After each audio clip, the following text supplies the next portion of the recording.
this past week, the news story that came out was the release of the Jeffrey Epstein files. Now, like I said, I'm not looking to provide any insight. I haven't looked at the files. I honestly don't even know what people mean when they say they've been reading the documents. I did go to the website, which I think is the website where you can like type in a word search, but I'm not entirely sure how that works and whether or not you can trust the search capability of this site that they've posted.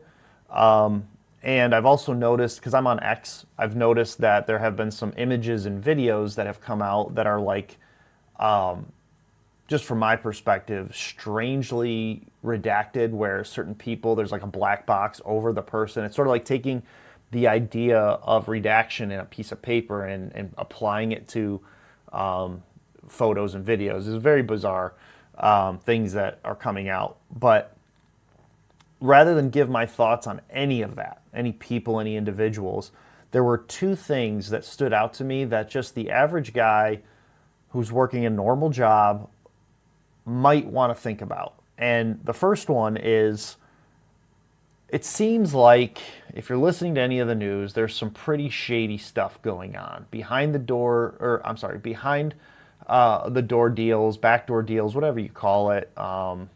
Whether it's blackmail or I'm not sure what you call all this stuff that's going on, but our government appears, not our government, not just our government, but the government seems like it's involved with some pretty wild stuff, and stuff that I guess isn't that surprising when you start thinking about what government is and what big business is.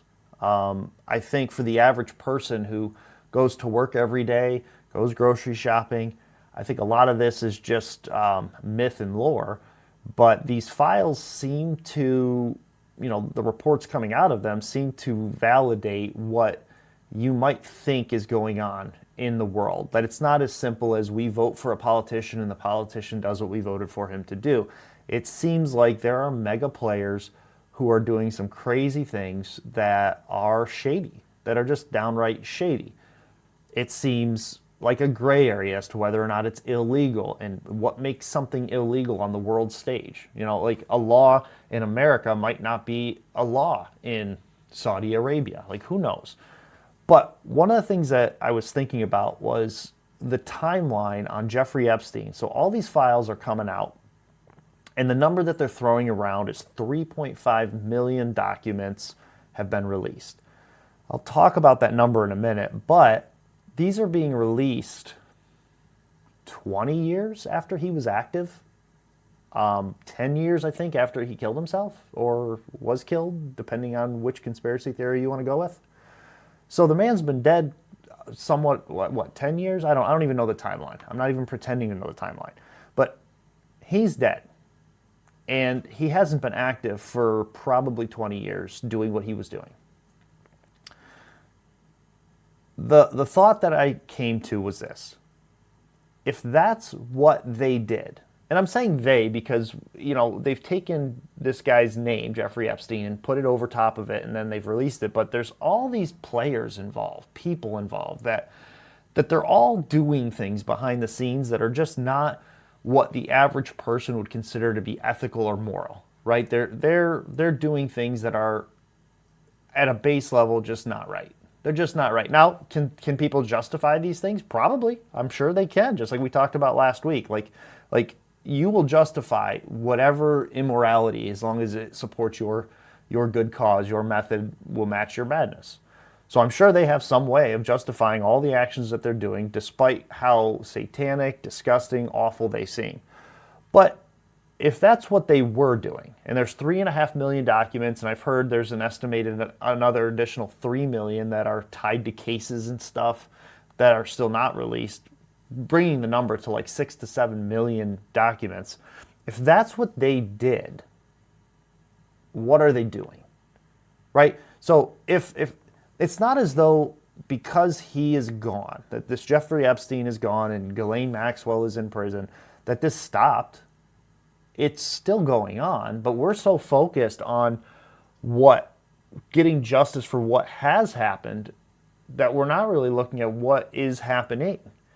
And it just, it's one of the reasons I got out of the talking about politics in the first place, is it seems like the government or the powers that be are constantly recycling things that are basically the same. Conspiracy theories, shady activities. They're just constantly doing these war crimes behind our backs, and then to make themselves look better and to cover up that they're doing it now, they tell us about the ones that they did before. Like, you go back as far as like the 70s, and well, what happened? What was going on with JFK? And then you recycle another one, and then I was listening to Rogan the other day, and this I think it was Mike Benz, maybe, I don't know. He was talking about how Epstein goes all the way back to the CIA's involvement back then, and he claims that there's documents for that. But like every 20 to 30 to 50 years, we're releasing these documents of all the crimes or immoral things, maybe they're not crimes legally, that government and rich people and wealthy people are involved with. And it's like, but we never ever actually get to this place where we establish they do this. Historically, they do this. What we have zero evidence of is them stopping or getting caught or facing any kind of justice. And so there's this constant, we do shady things, we lie about it, like we lie on TV about it. You can find the broadcasts of us lying about it. We know what's going on, we're lying about it. We face no penalty, no punishment, and then someone else comes along for political purposes who is probably involved in doing the same thing here, releasing the documents about them having done it then, as if it's not currently going on now, and lying to us now about the fact that it's still going on. And it had me thinking that if you're caught up in the Epstein files and this whole release, it's all very interesting, right? It's obvious that they're not releasing anything that would implicate anyone that you would hope it would implicate, right? Because I think the average person wants to see somebody who lied, cheated, stole, did any kind of illegal activity.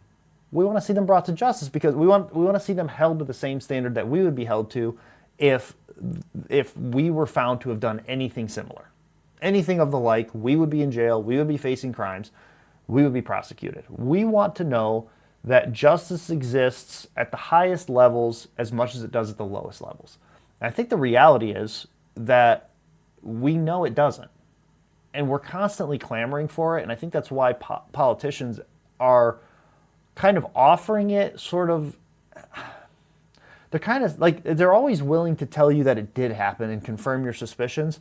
But so far, as I'm concerned, I've never seen a situation where in mass you've seen them go, yeah, and by the way, we do that now. We do the same thing now. We just don't talk about it. You'll find out about it 20 to 30 years from now, when it's the most important election of your lifetime, right? Like, they'll just continue to regurgitate most important election of your lifetime. We have to bring justice to the victims. We have to get this right. But in the end, nothing ever gets fixed. Nothing ever becomes right. They just continue to do what they were doing. And so, like, for me, the uncredible take that I have is, if that's what they did, what are they doing? And I'm more concerned, I think if you take the time to delve into the conspiracy that is these 3 million or 3.5 million documents, files, videos, all this stuff, and you uncover something that's just blown out of the water, what good's it going to do? What's it going to change for today? Now, I guess you could argue that the victims will get justice. That's fair. That's fair. But if they're still doing it now, like, what does that do for the people right now who are being abused, trafficked, cheated? Like, what are we going to just continue to abuse people and lie, cheat, and steal only to get justice for them 20 years later and just keep recycling that process? Like it just seems like this cycle of 30 to 40 year cycle is awfully convenient for the people perpetrating the crimes, because there's never any justice now. And that kind of works out because as long as it doesn't happen now, they're able to get away with doing what they're doing now. And they reap all the benefits of what they're doing now, and they face no consequences of it for, 40 years. I mean, that's a half of a life. And if you're an adult when you're doing it, 40-year time frame, you're at retirement age. You got all the benefit you could have hoped, and maximum damage, since that's a phrase we're throwing out, to the victims for the majority of their life.